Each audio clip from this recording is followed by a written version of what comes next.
नमस्कार दोस्तों, ज्ञान गुण सागर में आपका स्वागत है। तो चलिए बात करते हैं आज के हिंदू और इंडियन एक्सप्रेस का।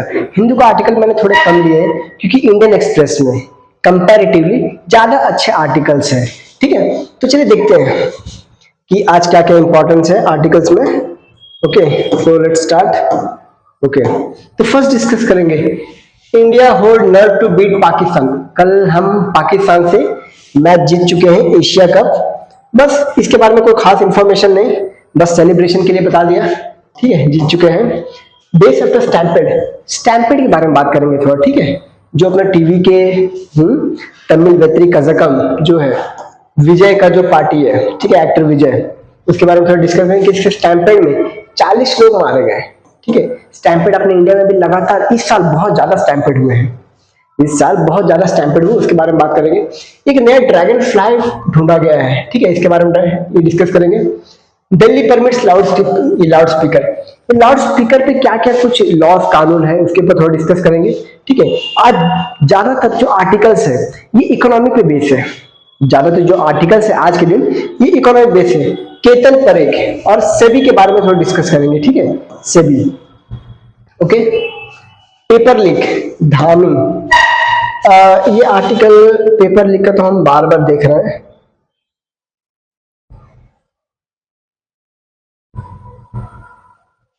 नॉट दैट आर्टिकल, इसको डिस्कस। एनएसए क्या है? नेशनल सिक्योरिटी एक्ट, ये क्या है इसके बारे में डिस्कस करेंगे। नेशनल सिक्योरिटी एक्ट क्या है उसके बारे में डिस्कस करेंगे।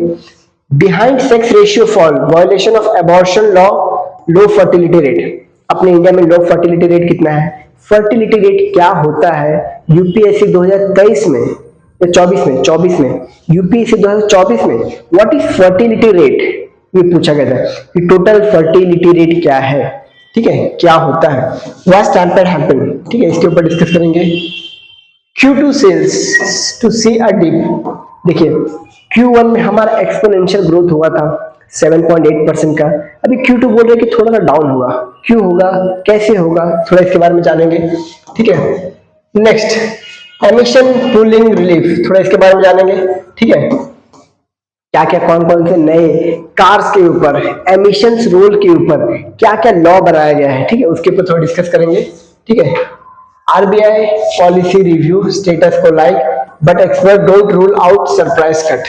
ठीक है, आरबीआई का रेपो रेट के प्रति आरबीआई का जो मॉनेटरी पॉलिसी कमिटी बैठेगा वहां पे क्या आरबीआई करने वाला है, क्या पॉलिसी रेट घटाएगा, क्या पॉलिसी रेट बढ़ाएगा, उसके ऊपर डिस्कस करेंगे।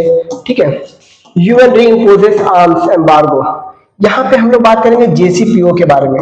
जेसीपीओ है joint comprehensive plan of action, joint comprehensive plan of action. यहाँ पे ईरान और उसका न्यूक्लियर डील के बारे में बात है। ठीक है, नेक्स्ट गायतोंडे कैनवास, इसके बारे में जरा पढ़ेंगे नहीं, बस देखें क्यों वन लाइनर एग्जाम्स में, वनडे एग्जाम्स में पूछा जा सकता है। ठीक है, कि सबसे, क्योंकि देखिए सबसे become second costliest India art work, इसीलिए सेकंड कॉस्टलीस्ट आर्ट वर्क में इसीलिए पूछा जाएगा। ठीक है, ओपेक प्लस, ओपेक कंट्रीज के बारे में जानेंगे। ठीक है, ओपेक कंट्रीज के बारे में जानेंगे।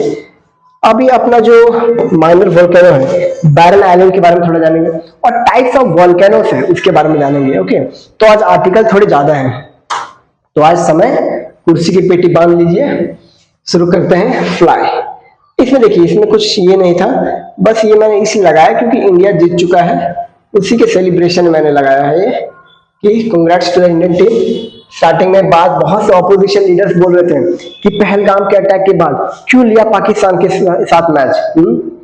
तो आप रिजल्ट देख रहे हो क्यों लिया। ऑपरेशन सिंदूर, अपने जो प्राइम मिनिस्टर मोदी जी है इन्होंने क्या बोला है, ऑपरेशन सिंदूर में तो हराया है, क्रिकेट में भी हराया, गेम फील्ड में भी हराया। तो यही मतलब पाकिस्तान को जगह जगह पे जलील करो तो अच्छा लगता है। ठीक है, यहाँ पे सैडिस्ट होना बनता है। तो कांग्रेट्स तिलक वर्मा। एंड ये अपना एशिया कप जीतने का उतना मजा नहीं आ रहा जितना पाकिस्तान को हराने में मजा आ रहा है। ओके, बस यही आर्टिकल था। अब देखिए, अब यहाँ से आर्टिकल शुरू करते हैं। स्टैम्पेड, देखिए बेसिकली स्टैम्पेड अभी अपने इंडिया में बहुत बार हुआ है। ठीक है, आपने सुना होगा अपना महाकुंभ का स्टैम्पेड। ठीक है, महाकुंभ का स्टैम्पेड।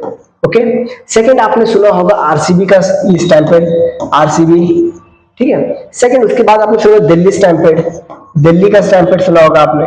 ओके, नेक्स्ट आपने सुना होगा ये आरसीबी दिल्ली हो गया। उसके बाद आपने सुना होगा ये वाला जस्ट स्टैम्पेड टीवी के स्टैम्पेड, ठीक है। और भी 2-4 स्टैम्पेड हुए हैं अपने इंडिया में, ठीक है, जस्ट 2025 में, जिसमें बहुत से जाने गए हैं, ठीक है, बहुत से जाने गए हैं। तो यही तरीके स्टैम्पेड को लेकर क्या लॉ है, क्या कानून है, उसके बारे में थोड़ा डिस्कस करते हैं। एज सच इंडिया में स्पेसिफिकली स्टैम्पेड के लिए लॉ नहीं है, स्पेसिफिकली स्टैम्पेड के लिए लॉ नहीं है अपने इंडिया में, ठीक है। तो क्या है, देखिए डिफरेंट लॉ है, जैसे नेशनल डिजास्टर मैनेजमेंट एक्ट 2005 क्या बोलता है, जो स्टैम्पेड है ये एक मैन मेड डिजास्टर है, इसको भी डिजास्टर में कैलकुलेट करते हैं, ठीक है, स्टैम्पेड को, but stampede is a man made disaster, ठीक है। अब और कहां कवर है, BNS भारतीय न्याय संहिता सेक्शन 106, यहां पे बोला जाता है, यहाँ पे बोलता है कि जो ऑर्गेनाइजर है, ठीक है, बाय चांस ही भले, लेकिन स्टैम्पेड जो हुआ है ना, स्टैम्पेड तो हुआ है, तो जिसके कारण हुआ है, जिस ऑर्गेनाइजर या उसके खिलाफ, ठीक है। तो लास्ट आपने देखा था अल्लू अर्जुन के शो में एक लेडीज का डेथ हो गया था, ठीक है, भगदड़ की वजह से, स्टैम्पेड की वजह से। तो उसीलिए अल्लू अर्जुन को सेक्शन 106 के तहत बुक किया गया था। अभी टीवी के का जो है एक्टर विजय में भी इसको भी 106 के तहत ये अंदर किया जाएगा। उसके बाद आता है BNS 223 सेक्शन 223, इसमें क्या रहता है, जो ऑर्गेनाइजर है, इसमें भी जो ऑर्गेनाइजर है जिसकी वजह से हुआ है, ठीक है, उसको भी मतलब उसके खिलाफ कार्रवाई की जा सकती है, ठीक है, ये बस है। बाकी स्टैम्पेड के लिए एज सच स्पेसिफिक लॉ को है नहीं। Okay, next, Ketan Parekh used foreign travel as a cloak to hide illegal trade, SEBI. यहां देखिए सेबी के बारे में जानते हैं। सेबी 1988 में बना था, ठीक है, 1988 में, लेकिन 1992 में इसको स्टैट्यूटरी दिया गया, स्टैट्यूटरी का स्टेटस दिया गया, स्टैट्यूटरी स्टेटस दिया गया, ठीक है। अब स्टैट्यूटरी स्टेटस क्या होता है, पार्लियामेंट के द्वारा लॉ से बनाया गया, पार्लियामेंट एक्ट के द्वारा बनाया गया, ठीक है। सेबी एक्ट 1992 के तहत इको स्टैट्यूटरी का दर्जा दिया गया, स्टैट्यूटरी लॉ का दर्जा दिया गया। ओके, ये हो गया सेबी। सेबी अपने इंडिया में स्टॉक मार्केट्स, ठीक है, स्टॉक मार्केट्स को रेगुलेट करता है। अभी इंडिया वर्ल्ड का I guess first second third fifth largest stock market है, फिफ्थ लार्जेस्ट स्टॉक मार्केट। लेकिन फिर भी एक बार फैक्ट चेक कर लेंगे, क्या पता चेंज हुआ हो। और किसको ये बीट किया था, हांगकांग को बीट किया था, हांगकांग को बीट किया था, ठीक है। अभी समथिंग अराउंड 5 ट्रिलियन इसका ये है, लेकिन हम फिर भी फैक्ट चेक करेंगे। Okay, we will still check the fact.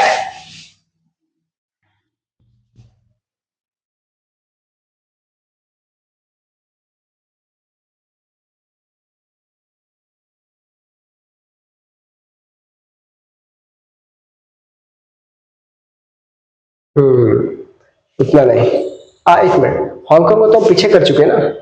ये कब का डेटा है, ये बहुत पुराना डेटा है। हम हांगकांग को पीछे कर चुके हैं, सऊदी अरेबिया पीछे है, जापान से, हाँ अभी हम चौथे नंबर पे हैं, ठीक है, बिकॉज हम हांगकांग को पीछे छोड़ चुके हैं।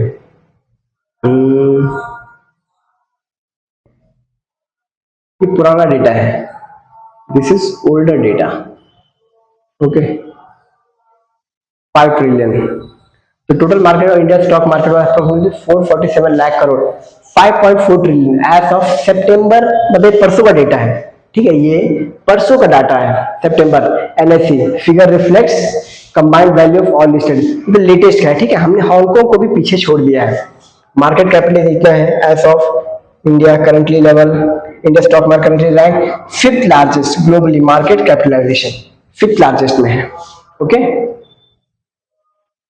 तो ये अब देखिए, अब यहाँ पे हम थोड़ा बात करेंगे केतन परेग, हर्षद मेहता का स्कैम के बारे में बात करेंगे कि इसमें बदला सिस्टम क्या होता है, व्हाट इज बदला सिस्टम। मैंने बोला ना आज इकोनॉमिक का सेक्शन ज्यादा है। What is T+2 settlement, what is T+2 settlement, T+1 settlement, T+1 settlement. तो आपको पता है अपना इंडिया वर्ल्ड का 5th लार्जेस्ट कैसे बना? जिससे आप और मैं, जो लोग ग्रो वगैरह ये सब पे जो अदर एप्लीकेशन जो है ना, जिसपे हम इन्वेस्ट करते हैं पैसे, ठीक है, छोटे मोटे स्टॉक, 100 रुपए का स्टॉक खरीद के रखते हैं ना, उसको देखते हुए इंडिया आज इतना आगे बढ़ा है स्टॉक मार्केट में। हालांकि वर्ल्ड का तो सबसे ये रिचेस्ट अपना यूएसए माना जाएगा, यूएसए या चाइना शायद से, मे बी यूएसए सबसे ज्यादा है, ठीक है। हमने सऊदी अरब को पीछे छोड़ा है, हांगकांग को भी पीछे छोड़ देते हैं, शायद से हम 4थे नंबर पे हैं।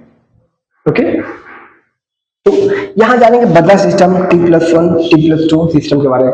क्या होता है T+2 T+1 सिस्टम?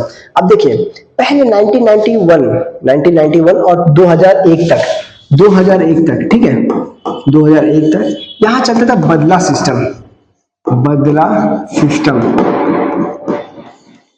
सिस्टम में क्या होता है, जैसे ये हो गया केतन परेख हो गया, फिर यहाँ पे आ गया हर्षद मेहता हो गया, ठीक है, हर्षद मेहता हो गया। ये क्या करते थे? व्हाट इज बदला सिस्टम? बदला सिस्टम ये करते थे कि अभी मेरे पास पैसे नहीं है, बट मुझे स्टॉक खरीदना है और मैं एक इन्फ्लुएंशियल बिजनेसमैन हूँ, स्टॉक ब्रोकर हूँ। केतन परेख एक स्टॉक ब्रोकर था, ठीक है, था क्या है अभी भी, और हर्षद मेहता भी एक स्टॉक ब्रोकर था। ओके, अब बदला सिस्टम में क्या होता है, मेरे पास अभी पैसे नहीं है, हालांकि मैं हूँ इन्फ्लुएंशियल, बहुत अमीर आदमी हूँ, लेकिन मैं अलग अलग पैसे लगा रखे हैं, मेरे पास पैसे भी हैं, लेकिन सामने वाला कंपनी मुझे जानता है कि हाँ इसके पास पैसे हैं, लेकिन भले बहुत जगह पे इन्वेस्टेड है, तो क्या कहता है, मैं उसको थोड़े से पैसे देता था। जैसे स्टॉक है 1000 करोड़ का, 1000 करोड़ का मैं स्टॉक ले रहा हूँ, ठीक है, लेकिन मैं उसको बोलूंगा भाई एक काम कर, अभी मैं तुझे सिर्फ और सिर्फ 25 करोड़ देता हूँ, 25 करोड़ देता हूँ, बाद में मैं तुझे पूरा पैसा दे दूंगा, ठीक है, उसके बदले मैं तुझे वॉचर वगैरह जो भी है ये वो दे दूंगा। ओके, अब यहाँ पे ये सिस्टम, इसी सिस्टम की वजह से यूज करके हर्षद मेहता जो है और केतन परेख, इन लोगों ने बहुत स्कैम किया। केतन परेख ने अप्रोक्सीमेटली 4000 करोड़ का स्कैम किया, 4000 करोड़। इसीलिए आप देखते हैं ना कि अभी सेबी ने ये T+2 का सेटलमेंट क्यों लाया, T+1 का सेटलमेंट क्यों लाया? ट्रांजैक्शन +2, मतलब आज ट्रांजैक्शन किया, आज मंडे है, ओके, आज सपोज मंडे है, आज सपोज कि आज मंडे ही है, टुडे इज मंडे, आज आपने ट्रांजैक्शन किया, आपने स्टॉक खरीदा, ठीक है, आपको स्टॉक वेडनेसडे को मिल जाएगा, हालांकि आपके अकाउंट में अभी शो कर देगा, लेकिन आपको एक्चुअल में स्टॉक मिलेगा वेडनेसडे को। तो ट्रांजैक्शन +2 डेज वेडनेसडे। लेकिन अब देखिए इसके बावजूद भी थोड़ा बहुत स्कैम हो रहा है। India is the only country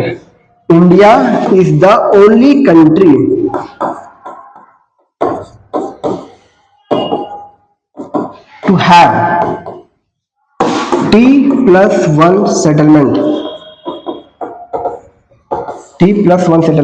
अब इसमें क्या है, इसमें और जल्दी, आपने आज अगर स्टॉक खरीदा है तो आपका कल तक आपका स्टॉक आपको मिल जाएगा, इतना फास्ट हो गया, ठीक है। पहले तो हफ्ते महीने लगते थे, अभी आपको कल तक आपको स्टॉक मिल जाएगा। मे भी आगे और एडवांसमेंट आ सकती है, ठीक है, but India is the only country जहां पे T+1 का स्टडी। और ये क्यों लाया गया था? यही सब जो स्कैम वगैरह हो रहे थे, ठीक है, बदला स्कैम, ये सब स्कैम, यही सब स्कैम को रोकने के लिए सेबी ने T+2 T+1 का सेटलमेंट लाया, ठीक है। तो ये है अपना।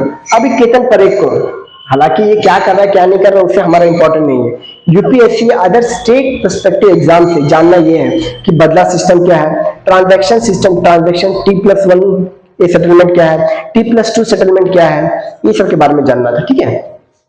तो यहाँ पे वही है इंफॉर्मेशन। ओके, नेक्स्ट बात करते हैं, next article, behind sex ratio for violation of abortion law, low fertility rate. अब यहाँ पे देखिए थोड़ा सा अलग इंफॉर्मेशन देखते हैं, ठीक है। यहाँ पे जो इंफॉर्मेशन दिया गया उसी से देखिए, recently annual report on registration of birth and death in Delhi release by directorate of economic and statistics of office of chief registrar जो बर्थ एंड डेथ इंडिया में कैलकुलेट करता है, ठीक है, कहाँ पे कितने बर्थ हुए कितने डेथ हुए, ठीक है, उस हिसाब से डेमोग्राफी ये यहाँ बताते हैं, ठीक है, और इसी का डेटा यूज करके सेंसस वगैरह बनेंगे। ओके, अब यहाँ पे देखिए, यहाँ पे क्या हुआ है, फर्टिलिटी रेट का बात किया है। फर्टिलिटी रेट का क्वेश्चन 2024 में यूपीएससी ने पूछा था कि what is total fertility rate, what is total fertility rate. तो यहाँ पे सीधे शब्दों में लिखा है a total fertility rate is average number of children, a total fertility rate is the average number of children a woman can a woman is expected to have over a lifetime। अपने जीवन भर में एक औरत कितने बच्चों की मां बन सकती है, ये है टोटल फर्टिलिटी रेट। तो अभी क्या है, अभी 2.1 है, ठीक है, और ये एक एक्सपेक्टेड और अच्छा टोटल ये फर्टिलिटी रेट माना जाता है। इसके बाद इसको क्या बोलते हैं, रिप्लेसमेंट रेट बोलते हैं, इसको क्या बोलते हैं, रिप्लेसमेंट रेट। रिप्लेसमेंट मतलब इसका ये है कि आपका जो पॉपुलेशन है ये ना ही बढ़ेगा ना ही घटेगा, ना एक्सपोनेंशियल बढ़ेगा ना घटेगा। मतलब देखिए आप मर रहे हो, आप अपने लिए अपने बच्चों को छोड़ जा रहे हो, आपके बच्चे मर रहे हैं, उसके बच्चे आ रहे हैं, ठीक है, मतलब ये साइकिल चल रहा है। ऐसा नहीं कि आप पति पत्नी के 4 बच्चे 5 बच्चे, ठीक है, इससे एक्सपोनेंशियल पॉपुलेशन बूम होता है, एक्सपोनेंशियल पॉपुलेशन बूम होता है, जो कि 1970s में देखा गया था, 1970s में देखा गया था। इसीलिए कांग्रेस ने क्या किया था उस समय, फोर्स्ड स्टरलाइजेशन,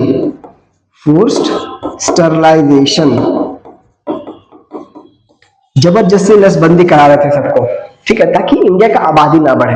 ओके, ये था फोर्स्ड स्टरलाइजेशन। ओके, और ये अपना कब था, इमरजेंसी का टाइम था, 1975-77 के बीच में ही था फोर्स्ड स्टरलाइजेशन, ठीक है। कांग्रेस अपनी मनमानी कर रहा था उस समय। नेक्स्ट, अब यहाँ पे कुछ और आर्टिकल्स है, यहाँ पे बताया कि देखिए according to expert some of the may be हो सकता है आपको दिख नहीं रहा, लेट मी इसको थोड़ा बड़ा कर लेना।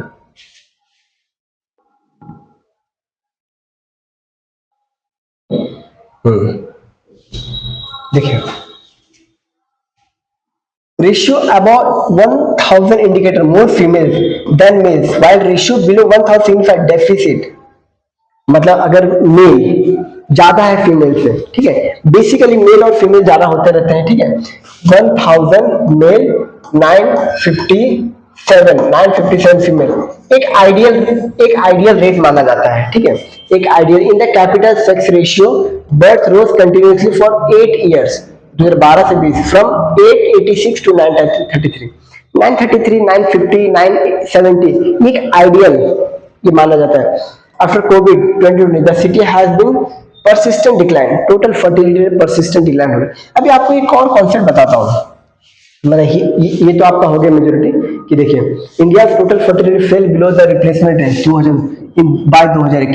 2021 में टोटल फर्टिलिटी रेट नीचे गिरा था, उसके बाद फिर से ऊपर उठा था, 2.1 फिर से हुआ था, लेकिन नीचे गिर गया था। Government data showed Delhi total fertility fell to 1.2 by 2023, 1.2 मतलब रिप्लेसमेंट रेट। आपको पता है, आप यहाँ का example Delhi total fertility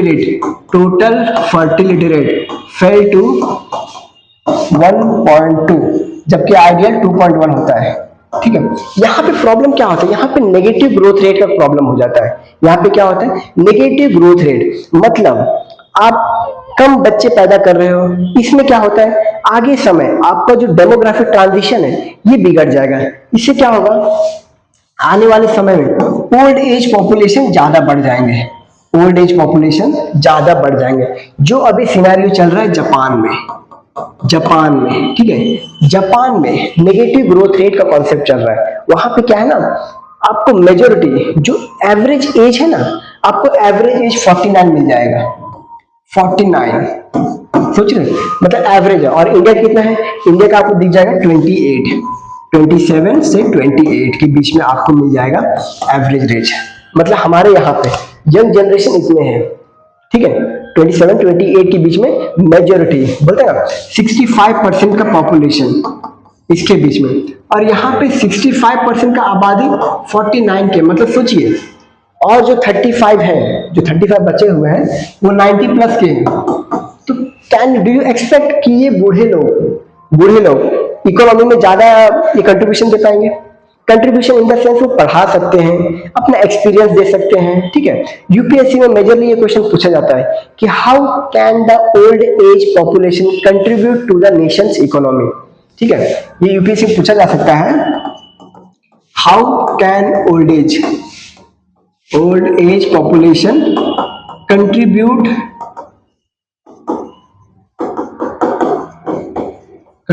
to national economy या फिर नेशन ग्रोथ लिख दो, ठीक है। ये मेंस का क्वेश्चन यूपीएससी ने पूछा हुआ है, ओके। तो ये है। अभी इंडिया का क्या है मैंने आपको बताया, कहीं कहीं पे झारखंड, मिजोरम ऐसे जो एरिया ना, वहां पे टोटल फर्टिलिटी रेट का जो है वो घट गया है, ठीक है। तो समथिंग 1.9 हो गया है, 1.9 कहीं कहीं पे हो गया है, ठीक है। कुछ ऐसे स्टेट जैसे बिहार हो गया, यूपी हो गया, यहाँ पे टोटल फर्टिलिटी रेट से ऊपर है थोड़ा, जैसे वहां पे कितना है 2.3 है, ठीक है। आइडियल क्या होना चाहिए 2.1। जैसे अमेरिका बैलेंस करके चल रहा है, अमेरिका का जो एवरेज पॉपुलेशन है ना, ठीक है, वो 36 करोड़ के, मतलब जो ये अमेरिका का पॉपुलेशन है, ये यूएसए का 36 करोड़ है, न घट रहा है न बढ़ रहा है, रिप्लेसमेंट रेट के साथ चल रहा है, यहाँ का एवरेज जो पीपल है ना, उनका एज क्या है 33 से 36, मतलब अच्छा खासा चल ही रहा है, ठीक है, अच्छा खासा चल रहा है। तो ये है टोटल इसका। तो यहाँ पे और कुछ फैक्चुअल इंफॉर्मेशन दिए हुए हैं, relative higher wealth and education along with an urban location, ये सब दिए हुए हैं, ओके। तो बेसिक कॉन्सेप्ट मैंने आपको समझा दिया। अब यहाँ पे देखिए, इतना बड़ा आर्टिकल पढ़ने की कोई जरूरत नहीं, मैंने आपको बोला क्या, dragonfly survey brings good news, surge in the count new species logged, yellow tailed ashy skimmer, खाली इतना याद रखें, बाकी ये सब आर्टिकल पढ़ने की कोई जरूरत नहीं है, ठीक है। यहाँ पे आज dragon fly, damsel fly, bio indicator species whose presence track wetland health, ठीक है, ये सब भी थोड़ा सा आप पढ़ सकते हो। बाकी उतना जो है ना, जैसे यहाँ पे कुछ दिल्ली के कुछ इसके बारे में बताया गया है, वो उतना इंपॉर्टेंट है। हाँ, ये इंडिकेटर है, ये पूछा जा सकता है, ये इंपॉर्टेंट है, कहीं कहीं पॉइंट इंपॉर्टेंट होता है, ठीक है। Dragon fly, damsel fly and new species DDA biosphere park Delhi broad good news, 54 increase has been. अब ये नेचर का इंडिकेटर बताते हैं कि अगर इनकी आबादी अच्छी खासी है, इसका मतलब जो नेचर है ये बैलेंस करके चल रहा है, वहां पे थोड़ा पॉल्यूशन कम है, ठीक है, तो उस हिसाब से बताते हैं। During the 3 day the park wide tally of species in the survey taken September at Yamuna Biodiversity Park, yellow-tailed ash skimmer has been recorded for the first time. ये फर्स्ट टाइम ढूंढा गया है, ठीक है। This species is found across the northern and north western plain, ठीक है, north western plain. We are observing here by first day, said Fayaz Khudsar, scientist in charge Yamuna biodiversity park. He also noted that Kalindi also logged wide diversity this year. Kalindi and Kamla Nehru Ridge together accounted for more than half of the city accounted. कमला नेहरू, ये सब बताया गया, तो ये सब important नहीं है, ठीक है। इंपॉर्टेंट है dragon fly, damsel fly indicator, wetland indicator, wetland जैसे अपने इंडिया में बहुत से वेटलैंड है, चिलिका लेक हो गया, हरिके वेटलैंड हो गया, ठीक है। तो ये सब वेटलैंड का ये बताता है, their larvae stages require clean well oxygenated water. जिनका लार्वे होता है ना, आपने मक्खी मूवी देखा होगा कि मक्खी कैसे जन्म लेता है, वो अंडे से, जो लार्वे उनका होता है, जो फ्रॉग का लार्वे होता है, ठीक है। जो फ्रॉग आपको देखा ना, फ्रॉग पहले बचपन चिपचिपा रहता है, ठीक है, वैसे लार्वे इनका भी रहता है, ठीक है, लेकिन ये लोग अंडे में रहते हैं, ठीक है। तो इनका बताया कि इनको फ्रेश एयर, फ्रेश वाटर चाहिए रहता है, तो ये एक इंडिकेटर है। Dragon fly is an indicator species. आपने बहुत सी स्पीशीज सुना होगा, क्या सुना होगा आपने, फ्लैगशिप स्पीशीज के बारे में सुना होगा, फ्लैगशिप स्पीशीज, फ्लैग स्पीशीज, ये क्या होता है, ये किसी भी एनवायरनमेंट का, उसका हेल्थ बताते हैं, ठीक है, और वहां का इंपॉर्टेंस बताते हैं, मतलब वहां का मेन प्राणी रहते हैं। कि अगर फ्लैगशिप स्पीशीज वहां पे है, जैसे टाइगर एक फ्लैगशिप स्पीशीज हो गया, ये क्या करता है, पॉपुलेशन बैलेंस रखता है, ठीक है, हिरन, डियर ये सबको खा के, ताकि ये लोग पूरा घास से ना खा जाए, ठीक है, पॉपुलेशन बैलेंस रखता है, ठीक है। नेक्स्ट आता है अम्ब्रेला या umbrella. Umbrella species. Umbrella species क्या होता है? जिनकी होने की वजह से जो पूरा इकोसिस्टम है, जो पूरा इकोसिस्टम है वो डिफाइन होता है। ठीक है, कि वहां का इकोसिस्टम कैसा होगा। फॉर एग्जांपल अगर मैं आपको बता दूं कि अगर हम ये देख लें, कहां पे देख लें, सहारा में देख लें, सहारा में देख लें, या फिर सहारा में देख लेते हैं, वहां पे एलिफेंट आपने देखा होगा, एलिफेंट देखा होगा आपने। ठीक है, ये वहां का अम्ब्रेला स्पीशीज है, घूमते रहता है। ठीक है, और ये वहां का इकोसिस्टम कैसे डिफाइन करता है? आपने देखा होगा सहारा में बहुत से पेड़ नहीं है, ग्रासलैंड आपको देखने को मिलेंगे। ठीक है, देखिए सहारा का अगर मैं आपको फोटो दिखा दूं, सहारा,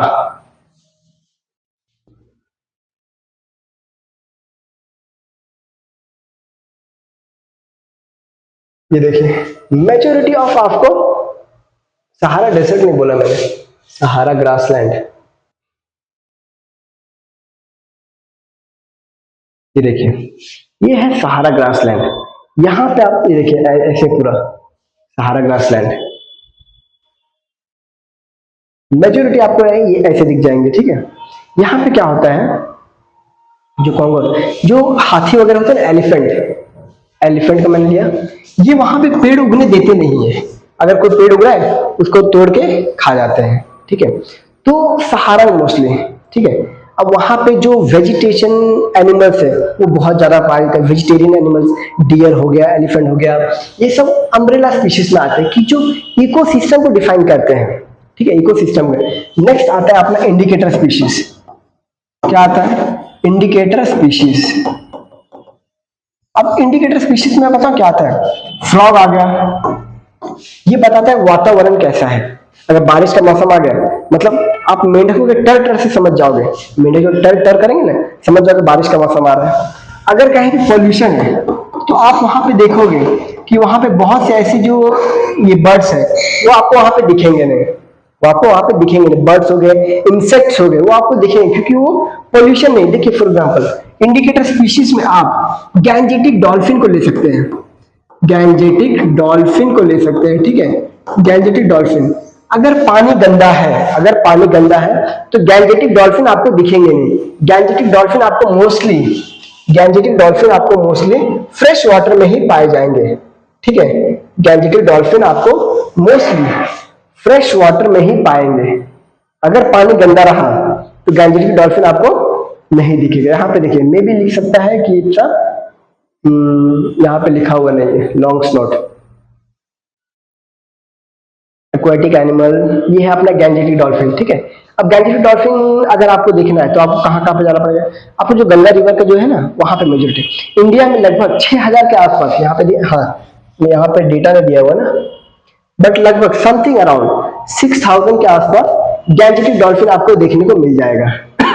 ठीक है, और ऑल ओवर वर्ल्ड ये सब फ्रेश वाटर से, डॉल्फिन तो आपको समुद्र में मिल जाएंगे लेकिन ये सब फ्रेश वाटर डॉल्फिन है, ये सब फ्रेश वाटर डॉल्फिन है। ये समुद्र का डॉल्फिन है, ये गैंजेटिक डॉल्फिन नहीं है, ये समुद्र का डॉल्फिन है। ओके, वो ओशनिक वाटर, ये है अपना गैंजेटिक डॉल्फिन। देखो अब क्यूट गैंजेटिक डॉल्फिन, ये देखिए ये मेजर आपको फ्रेश वाटर, तो ये क्या हुआ? ये हुए इंडिकेटर स्पीशीज।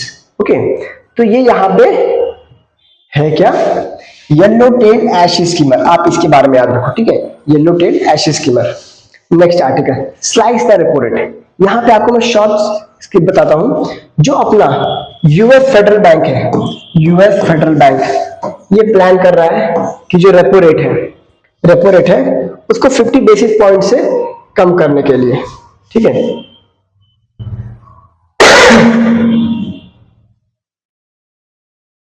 50 बेसिस पॉइंट से कम करने के लिए, ये देखिए मे भी हो सकता है आपको दिखना रहा, 50 बेसिस पॉइंट से कम करने के लिए। देखिए अब इसका इंडिया में क्या इंपैक्ट होगा? अब यहाँ पे देखिए, यहाँ तो ना स्लाइस द रेपो रेट।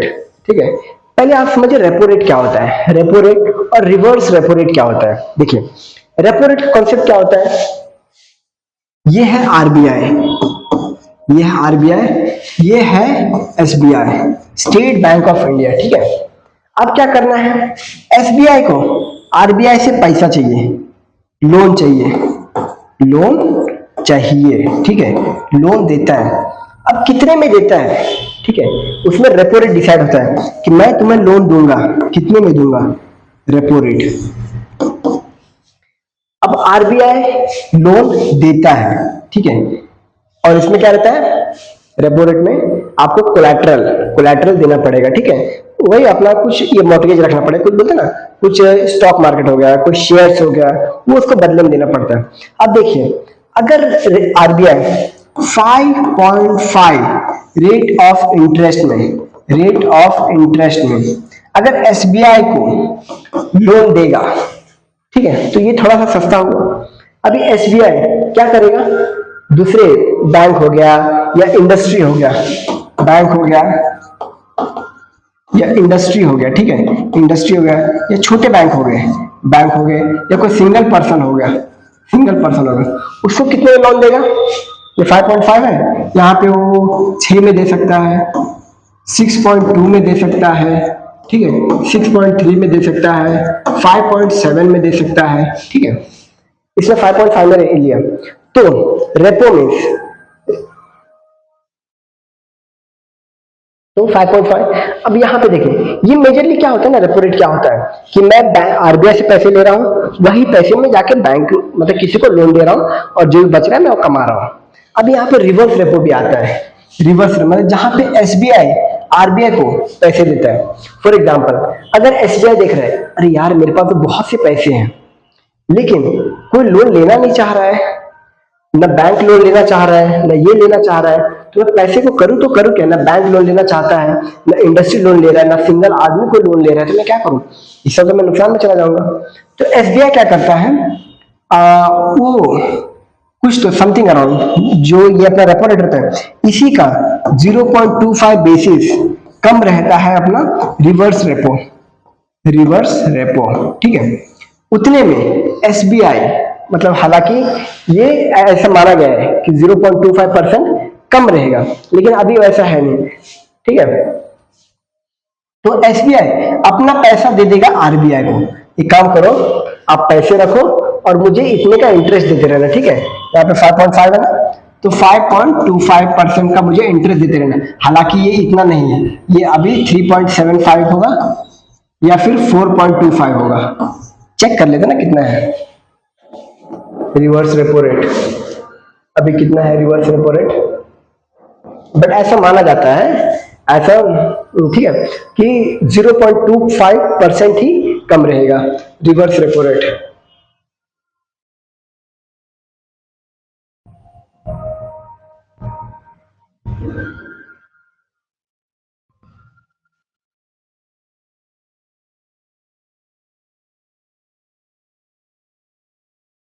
अभी कितना है रिवर्स रेपो रेट, 3.35, मतलब बहुत कम है। आप देख रहे हो मेरे पास 3.75 नहीं 3.35 रिवर्स रेपो। मतलब अगर एसबीआई बोलेगा भाई मेरा कोई लोन नहीं ले रहा है, आरबीआई तुम ही मेरा पैसा ले लो ताकि मैं लॉस में ना रहूं, ठीक है, तो ये दे देगा इसको 3.35 का ये देगा पैसे। ये कॉन्सेप्ट हो गया what is repo rate and reverse repo rate. Repo rate में आरबीआई दूसरे बैंकों को लोन देता है, ठीक है, ताकि वो आगे दे सके, ठीक है। रिवर्स रेपो रेट में आरबीआई दूसरे बैंक से पैसा लेता है।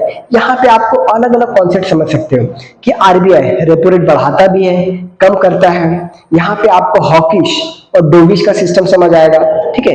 इसके देखिए repo rate, reverse repo rate, ठीक है, एक्सपेंडेबल और ये कॉन्ट्रैक्शनरी, एक्सट्रैक्शनरी, ठीक है। तो और अपना हॉकिश और डोविश, हॉकिश एंड डोविश का कॉन्सेप्ट समझ आएगा। हॉकिश में क्या रहता है, इंटरेस्ट रेट बढ़ा देता है, ठीक है, इंटरेस्ट रेट, डोविश में इंटरेस्ट रेट कम कर लेता है ताकि इन्फ्लेशन को मैनेज कर सके। ये कॉन्सेप्ट है, ठीक है। जिस दिन इकोनॉमी का एक बड़ा क्लास लेंगे उस दिन डिस्कस करेंगे कि हॉकिश डोविश क्या होता है, कॉन्ट्रैक्शनरी पॉलिसी क्या होता है, टाइट मनी पॉलिसी क्या होता है, टाइट मनी पॉलिसी क्या होता है, tight monetary policy, tight monetary policy. Tight monetary policy में क्या होता है, आरबीआई रेपो रेट बढ़ा देता है ताकि जो इन्फ्लेशन है, इन्फ्लेशन उसको कम कर दे। ताकि देखिए आरबीआई अगर ज्यादा में पैसे में देगा, यहाँ पे कितने में दे रहा है 5.5% में दे रहा है, अगर वही आरबीआई 7.5% में देगा तो बोलेगा यार मैं आरबीआई से लोन नहीं ले सकता, एसबीआई बोलेगा मैं आरबीआई से लोन नहीं ले सकता।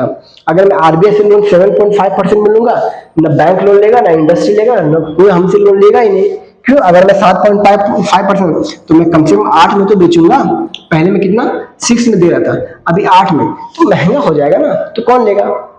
तो उससे इन्फ्लेशन कंट्रोल होता है। तो यही कॉन्सेप्ट होता है टाइट मॉनेटरी पॉलिसी, हॉकिश, डॉविश, ये सब कॉन्सेप्ट इकोनॉमिक क्लास में डिस्कस करेंगे, ठीक है।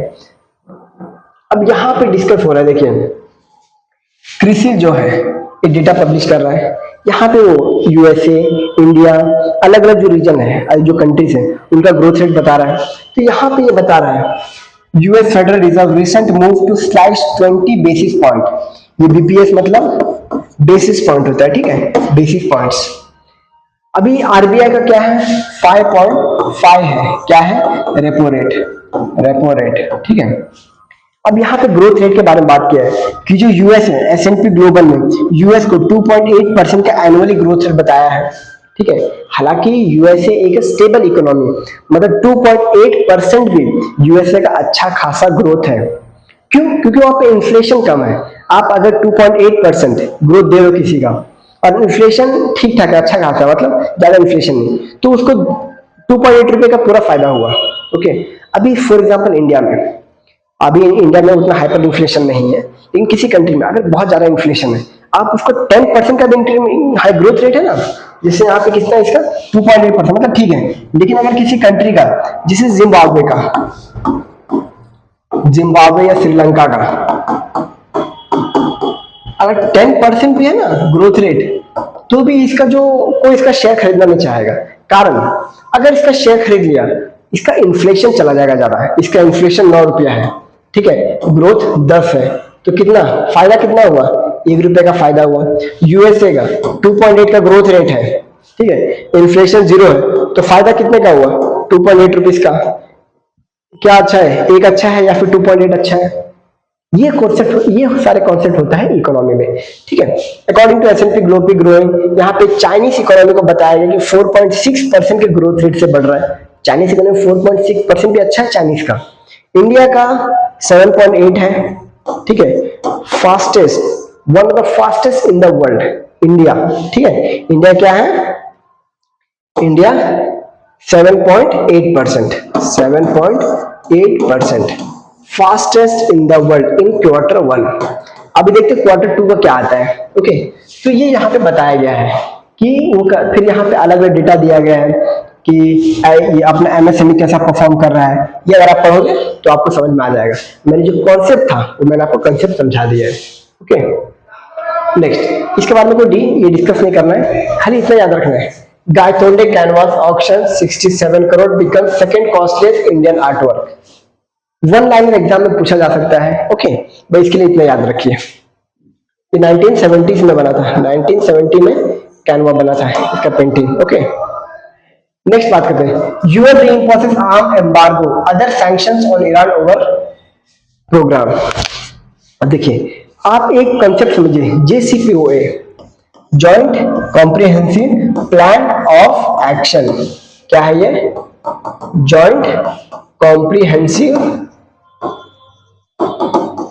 Plan of action. कब साइन हुआ था? 2015 में, ठीक है। ट्रंप आया 2016 में। अब इसका देखिए आप क्या होता है, joint comprehensive plan of action में ये बताया जो ईरान है, ईरान का मैप, आई थिंक मुझे ईरान का मैप लगाना चाहिए।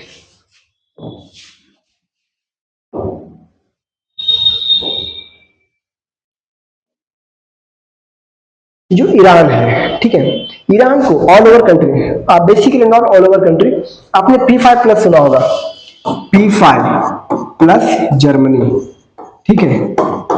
P5 कौन है? परमानेंट 5, जो यूनाइटेड नेशन सिक्योरिटी काउंसिल में है। कौन है? USA, UK, France, US, UK, France, Russia, China, ये कंट्री यूएनएससी का P5 कंट्रीज में आते हैं, ठीक है। अब इन्होंने, और प्लस जर्मनी, इन्होंने ईरान को क्या बोला? इन्होंने ईरान को बोला कि भाई काम कर, तू अपना यूरेनियम एनरिचमेंट मत कर, ठीक है, तो यूरेनियम एनरिचमेंट मत कर, न्यूक्लियर बॉम्ब मत बना, ठीक है, न्यूक्लियर बॉम्ब मत बना। ये कंटिन्यूअसली न्यूक्लियर बॉम्ब बनाने के चक्कर में लगा हुआ है, न्यूक्लियर बॉम्ब बना रहा है। यूरेनियम एनरिचमेंट 60 से ऊपर कर रहा है, 60 से ऊपर, मतलब ये बहुत हैवी एटम बॉम्ब बना सकता है, एटम बॉम्ब बना सकता है। तो बाकी कंट्रीज ने बोला काम कर, हम JCPOA साइन करते हैं, joint comprehensive plan of action. इसके तहत ये होगा कि तू एटम बम नहीं बनाएगा, हम तुम पे सैंक्शन नहीं लगाएंगे। क्या नहीं लगाएंगे? हम तुम पे सैंक्शन नहीं लगाएंगे, ठीक है। लेकिन ईरान फिर भी नहीं माना, ईरान फिर भी नहीं माना, बोला मैं तो लगाऊंगा, मैं तो यूरेनियम बम, मैं तो एटम बम बनाऊंगा। तो सारे कंट्रीज, देखिए ये 2015 में साइन हुआ, 2016 में ट्रंप आया, ठीक है। ट्रंप ने बोला कोई JCPOA सब हटाओ, डायरेक्ट सैंक्शन लगाओ इसके ऊपर, ईरान के ऊपर डायरेक्ट सैंक्शन लगाओ, इसके ऊपर सैंक्शन लग गया। उसके बाद आता है कौन प्रेसिडेंट रहता है, जो बाइडेन उससे हटता है, बोलता है ठीक है कोई बात नहीं, हम फिर से साइन करेंगे। फिर से ये आता है, बोलता नहीं हटाओ इसको, JCPOA नहीं रहेगा, ईरान पे सैंक्शन लगाओ। अभी ईरान ने बोला है कि अगर मेरे ऊपर ज्यादा ये रहा हार्श रिस्पॉन्स तो मैं बहुत भयानक करूंगा, मैं ज्यादा एनरिचमेंट करूंगा। अब इसके साथ यहाँ क्या बोला है, UN reinforcing arms embargo sanction. अब इसके ऊपर सैंक्शन लग गया है कि ना तुम किसी को तेल बेच सकोगे, क्योंकि Iran one of the largest producer of oil भी है, ठीक है, ओपेक कंट्री। आपने कभी वीडियो देखा होगा कि जो ईरान है ना, ईरान डीजल और पेट्रोल भारत में कितना है, 98.73 इंडिया में रेट चल रहा है, ठीक है, इंडिया में। यही वाला ईरान में कितना पता है, 3 रुपये, 2 रुपये पेट्रोल का दाम, 2 रुपये पेट्रोल का दाम है। कहाँ पे? ईरान में, ठीक है। इतना सस्ता है, मतलब पानी वहां पे 10 रुपये लीटर है, पानी 10 रुपये, लेकिन पेट्रोल 3 रुपये लीटर है ईरान में, क्योंकि वो लोग ज्यादा एक्सपोर्ट नहीं कर पाते, उनको खुद ही यूज करना है, कहीं कहीं पे तो फेंक देते हैं पेट्रोल, ठीक है, इतना सस्ता वहां पे पेट्रोल है। तो यहाँ पे वही बताया गया है कि UN सबने सैंक्शन लगाया हुआ इसके ऊपर कि लगाओ ईरान के ऊपर सैंक्शन, ईरान के ऊपर सैंक्शन पे सैंक्शन लगाया जाओ।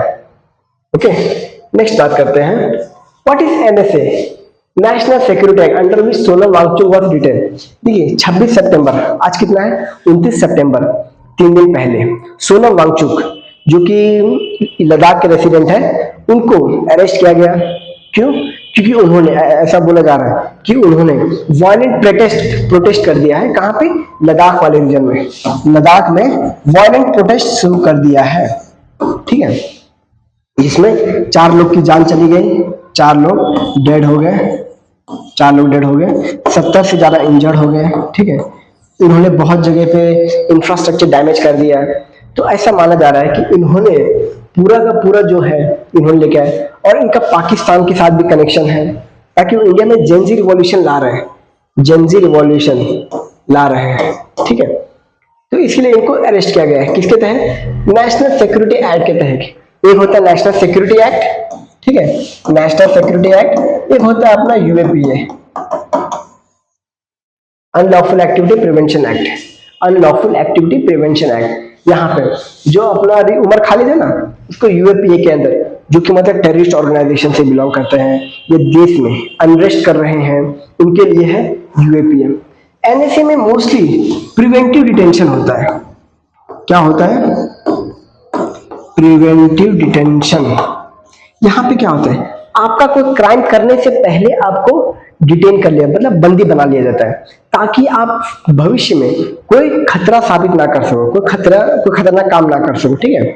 तो इसीलिए इनको अरेस्ट किया गया है। अब NSA के बारे में जानते हैं कि 1980 में NSA कहाँ से आया, ठीक है। यहाँ पे देखिए, यहाँ पे पूरा बताया कि NSA कैसे फॉर्म हुआ, ठीक है, सेफगार्ड, ये वही सब ये बताया कि ये NSA कैसे बना। तो यहाँ पे हम ये वो जरा डिस्कस नहीं करेंगे कि NSA, देखिए, national 1980 empower the centre and state to detain a person, empower the center and state to detain a person which are they are able to make some problems in the law and order. They are able to make problems in law and order in the society, in law and order in society, ठीक है, like creating unrest in the society through the bombing, terrorist activities, okay, like protest, bulk system, they are able to create this. So in order to stop them from doing such kind of unrest, the state and the central government are authorized to detain under NSA, National Security Act. Okay, under this National Security Act, they are given all the facilities under Article 22. Article 22 of Fundamental Rights. Article 22 Fundamental Rights deals with the preventive detention as well as punitive detention. Punitive detention, where if someone commits a crime, they are liable and they are punished on the basis of law and order. They have committed the crime, and they are punished. But in preventive detention,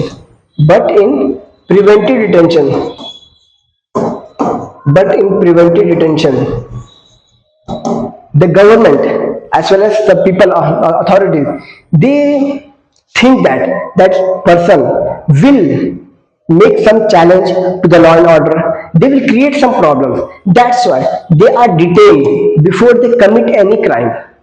They are detained. That is called preventive detention. So Sonam Wangchuk was detained under preventive detention. Okay, yes, safeguard guilt in our law and order. This all are mentioned here. The detained has the right to make representation to the government. This is mentioned under Article 22. Means the detainees are given some rights under Article 22 of Fundamental Rights, where detainee has a right to make representation to the government. They can complain to the government. They cannot be detained for more than 3 months. Under preventive detention law. But under National Security Act, they can be detained for 12 months. And here, under normal circumstances, they can be detained for 3 months.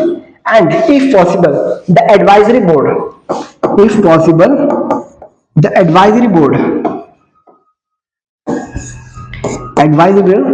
can increase the detention period.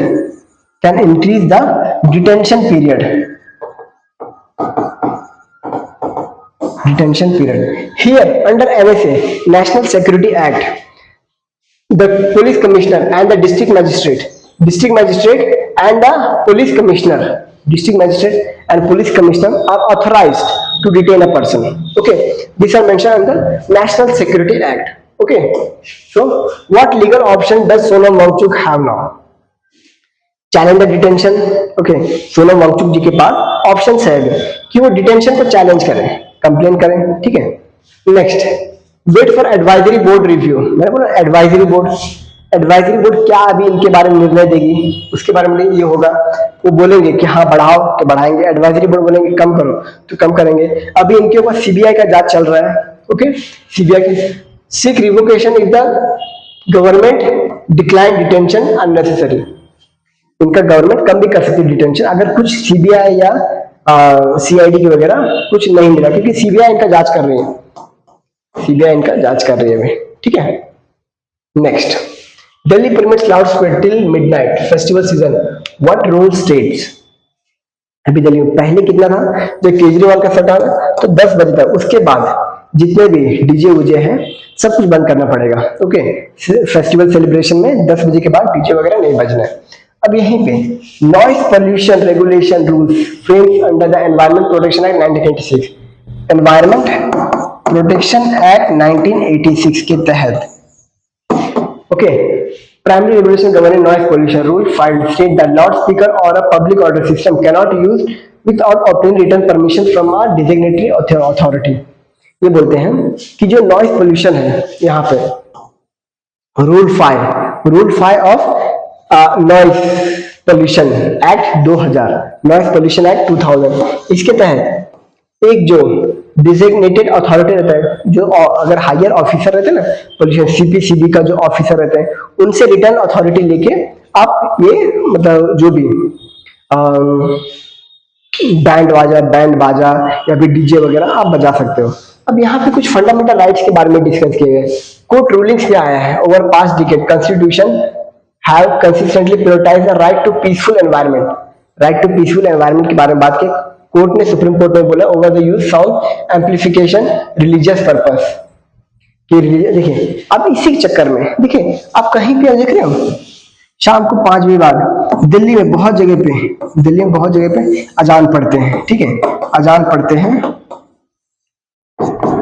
शाम के time पे, ठीक है, पढ़ाई के time पे भी अजान पढ़ते रहते हैं। तो उनके ऊपर भी इनका कहना है कि देखिए लाइक कोर्ट ने एक बार रूलिंग भी दिया था कि जो डीजे वाले सिस्टम है ये प्रॉफिट के बाद आए हुए हैं, ठीक है, तो आप फोर्स नहीं कर सकते कि हाँ अजान करना जरूरी है, वो भी लाउड स्पीकर पे करना जरूरी है, तो अजान को लाउड स्पीकर पे करना ये जरूरी नहीं है, ठीक है, ये बोला गया है, कोर्ट ने बोला गया था।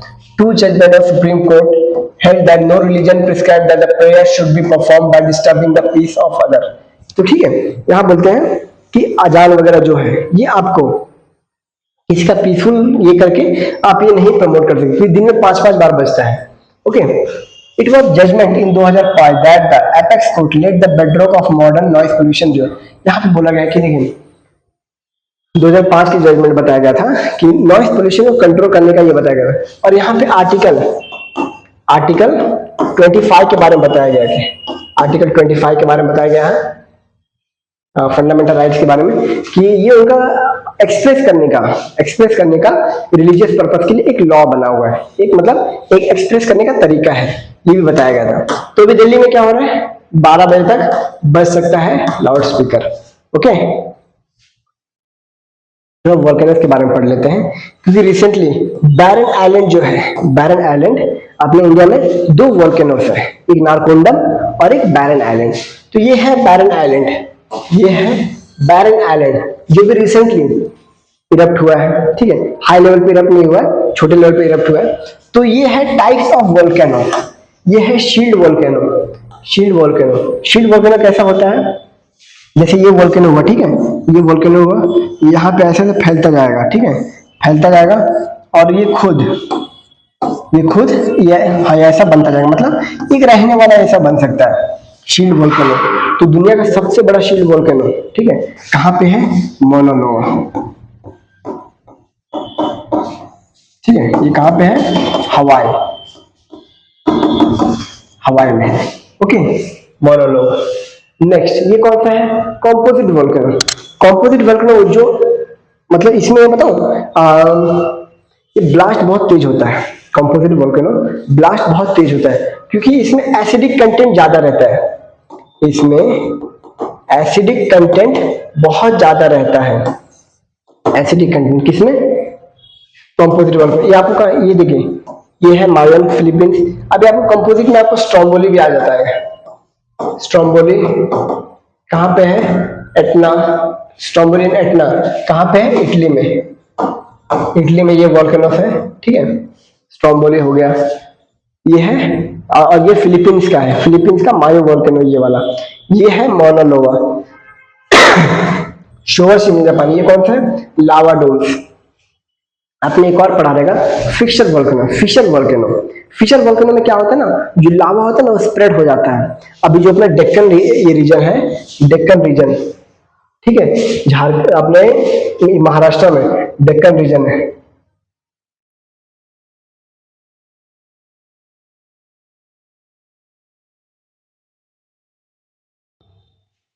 ये देखिए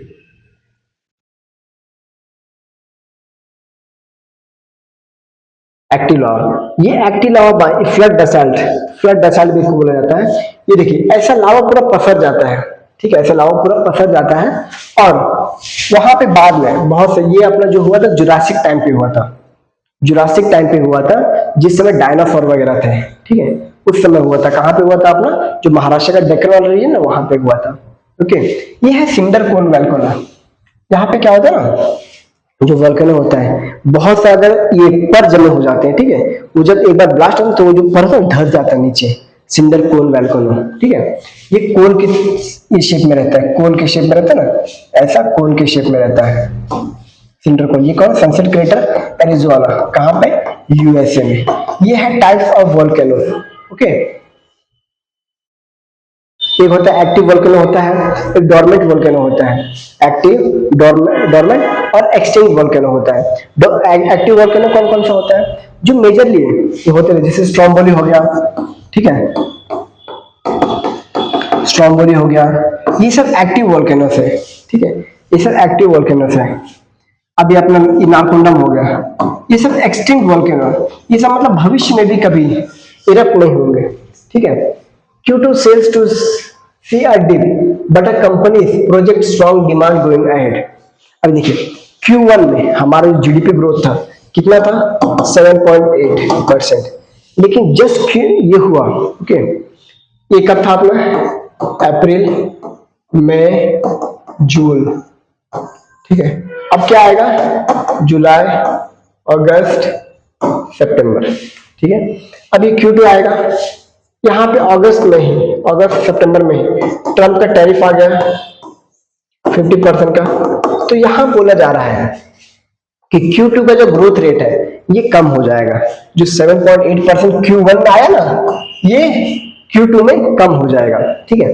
लेकिन यहाँ पे बहुत से कंपनी बोल रही नहीं, जहाँ पे अपना जीएसटी रिफॉर्म हुआ, अपना जीएसटी रिफॉर्म हुआ 2.0 आया, उस हिसाब से अपने इंडिया में ग्रोथ रेट बढ़ने का चांस है। बहुत से कंपनी बोल रहे हैं कि देखिए ग्रोथ रेट अब बढ़ेगा, जो 7.8% आया मे भी हो सकता है कि अगर ना भी बढ़े तो एक गिर के कम से कम 7.6 तक भी आएगा, लेकिन इससे नीचे नहीं आएगा। मे भी हो सकता है बढ़ के 7.9 आ जाए, ये बोला जा रहा है कुछ कहें। तो यहाँ पे अलग अलग कंपनीज का ये बताया कि कौन कौन, देखिए यहाँ पे अलग जो कौन कौन से बैंक कंपनीज है, जैसे GST cuts are also protected revive growth in the entry level segment. यहाँ पे जो जीएसटी कट हुआ है, जीएसटी कट में जो ग्रोथ रेट बढ़ा है उसके बारे में बताया गया, पूरा डिस्कस किया गया है। यहाँ पे फैक्चुअल इंफॉर्मेशन दिया गया है कि बैंक ऑफ बड़ौदा ने ये बोला, इसने ये बोला कि ग्रोथ ऑफ, और कौन से टाटा मोटर्स ने ये ऐसा बोला। तो अलग अलग कंपनी से क्या क्या बोला है उसके बारे में बताया। बेसिकली ये है कि ये बोल रहे हैं कि Q2 में जो ग्रोथ है ये कम होने वाला है, ठीक है, बस यही बताया। Sales and revenue growth specially for fast moving consumer goods and price sensitive consumer durable like to ship deep जुलाई सितंबर से, क्योंकि ये अपना Q2 है ना, तो यहीं पे ट्रम्प ने टैरिफ लगा दिया था। ओके, तो यही बोल रहे हैं कि इनका गिरने का चांस है, Q2 में 7.8 से कम होके गिर सकता है। Moving forward, a pickup in rural wage urban demand due to high disposable income. तो यहाँ पे बहुत से कंपनी बोल रहे हैं कि अभी पब्लिक के पास डिस्पोजेबल इनकम ज्यादा है, मतलब खर्चा करने की क्षमता ज्यादा है। तो ये बोल रहे हैं कि 7.8% से गिरे के कम नहीं होगा, कम होगा तो मैक्सिमम क्या हो सकता है 7.6 हो सकता है, लेकिन उससे कम नहीं होगा। तो ये बहुत से कंपनी क्लेम कर रहे हैं, ठीक है। आरबीआई पॉलिसी रिव्यू स्टेटस क्यों? अब ये वाला मैंने इसलिए लगाया, क्यों? क्योंकि अभी मॉनेटरी पॉलिसी कमेटी का बैठक होने वाला है। कब? आज से होने वाला है। कब? अक्टूबर 1 तक होगा, ठीक है। अब यहाँ पे मॉनेटरी पॉलिसी क्या ये मतलब डिसीजन लेंगे, ठीक है। अब देखिए मॉनेटरी पॉलिसी कमेटी के बारे में थोड़ा जानिए। इसमें कितने मेंबर होते हैं? 6 मेंबर होते हैं, 6 मेंबर होते हैं, ठीक है। कौन कौन होता है? 3 आते हैं गवर्नमेंट की तरफ से, ठीक है। एक होता है अपना गवर्नर ऑफ आरबीआई। उसके बाद जो अपना सेकंड होता है, ये अपना एक हो गया। सेकंड होता है, मतलब यहाँ पे भी एक, यहाँ पे डेप्यूटी गवर्नर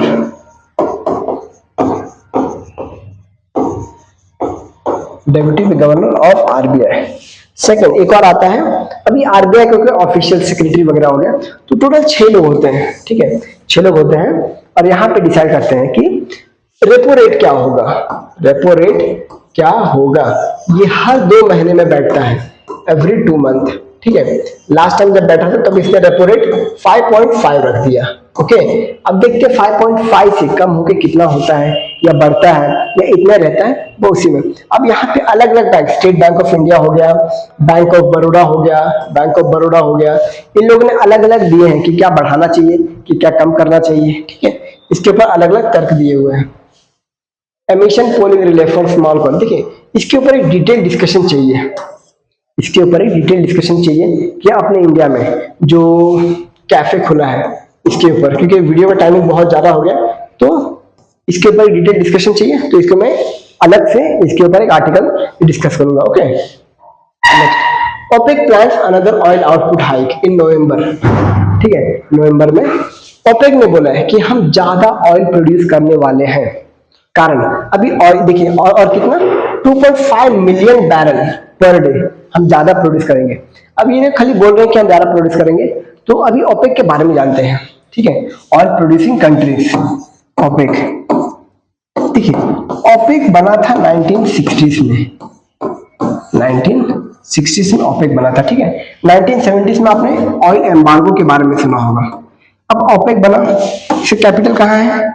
इसका कैपिटल ऑस्ट्रिया में है, सॉरी अपना हेडक्वार्टर ऑस्ट्रिया में इसका हेडक्वार्टर। अभी ओपेक में टोटल 13 कंट्रीज आते हैं, टोटल 13 कंट्रीज आते हैं। कौन कौन से? ये देखिए वेनेजुएला आ गया, चेंज द कलर, वेनेजुएला आ गया, अंगोला आ गया, गिबॉन आ गया, इक्वाटोरियल गिनी आ गया, रिपब्लिक ऑफ कॉन्गो आ गया, Nigeria, Libya, Algeria, Kuwait, Iraq, Saudi Arabia, Iran, Qatar, UAE, ये ओपेक कंट्रीज आ गए। इन लोगों ने लॉ बनाया कि देखिए ओपेक जो है ना, ये दुनिया भर का 40% से भी ज्यादा ऑयल प्रोड्यूस करते हैं। ऑयल क्या करते हैं? प्रोड्यूस करते हैं, लेकिन 70% से भी ज्यादा इनके पास ऑयल का रिजर्व है। ऑयल का रिजर्व है किसके पास? ओपेक के पास। ठीक है, एक और आता है OPEC plus. OPEC plus, OPEC plus में कौन कौन से कंट्रीज हैं? इसमें आप रशिया को ऐड कर सकते हो, कजाकिस्तान को ऐड कर सकते हो, कजाकिस्तान को, उज्बेकिस्तान को ऐड कर सकते हो, उज्बेकिस्तान को ऐड कर सकते हो। ये अलग अलग बहुत से कंट्री है ओपेक प्लस में। और ओपेक प्लस जो है ये क्या 40 प्लस, तो ओपेक प्लस जो ओपेक प्लस में अपना ओपेक भी आता है, ओपेक भी आता है, तो ओपेक प्लस ये कंट्री। तो ओपेक प्लस क्या, वर्ल्ड का 50% ऑफ ऑयल ओपेक कंट्री से बनाती है। ओके, 1970s में जो ऑयल एम्बार्गो आया था ना, 1970s में ऑयल एम्बार्गो, सारे कंट्रीज ने बोल दिया कि हम ऑयल नहीं प्रोड्यूस करेंगे। क्यों? उसमें यौम किपुर वॉर चल रहा था इजराइल के साथ, तो किसी ने इजराइल को कंडेम नहीं किया, तो सबने बोला कि यार इजराइल हमको मार रहा है और पूरी दुनिया हमारा साथ नहीं दे रही, हम ऑयल बनाएंगे नहीं, हम ऑयल प्रोड्यूस करेंगे नहीं, क्रूड ऑयल हम प्रोड्यूस करेंगे नहीं। ठीक है, अब देखिए तो उसमें ऑयल एम्बार्गो आया था। ओके, अब देखिए इंडिया लार्जेस्ट रिफाइनर में, one of the largest, basically fourth largest refiner, मतलब हम बहुत ज्यादा ऑयल खरीदते हैं, क्रूड ऑयल हो गया, बहुत ज्यादा कंट्री से हम बहुत ज्यादा ऑयल खरीदते हैं और उसको रिफाइन करके अलग अलग रिफाइन कंपनी से, रिलायंस हो गया, ये रिफाइन करके ये ऑयल बेचते हैं। किसको बेचते हैं? हम यूएसए को भी बेचते हैं, यूएसए को बेचते हैं, अलग अलग कंट्रीज हो गए, ठीक है, ऑस्ट्रेलिया को बेचते हैं, बहुत से अलग अलग कंट्रीज को हम रिफाइंड ऑयल बेचते हैं। मतलब इनसे हम कच्चा तेल खरीदते हैं। ठीक है, एक बैरल में कितना आता है? 157 लीटर्स। कितना आता है? 157 लीटर्स आता है एक बैरल में। ओके, और ये क्या बात कर रहे हैं कि नवंबर से हम 2.5 मिलियन बैरल हम बढ़ा देंगे, मतलब 25 लाख बैरल हम ज्यादा प्रोड्यूस करेंगे, सारे ओपेक कंट्रीज बोल रहे हैं। ठीक है, तो आज का ये हिंदू और इंडियन एक्सप्रेस का एनालिसिस हुआ। तो जो मैंने छोड़ा था इसको मैं पोस्ट करके इस आर्टिकल को मैं नेक्स्ट चीज में डाल दूंगा। ठीक है, धन्यवाद दोस्तों।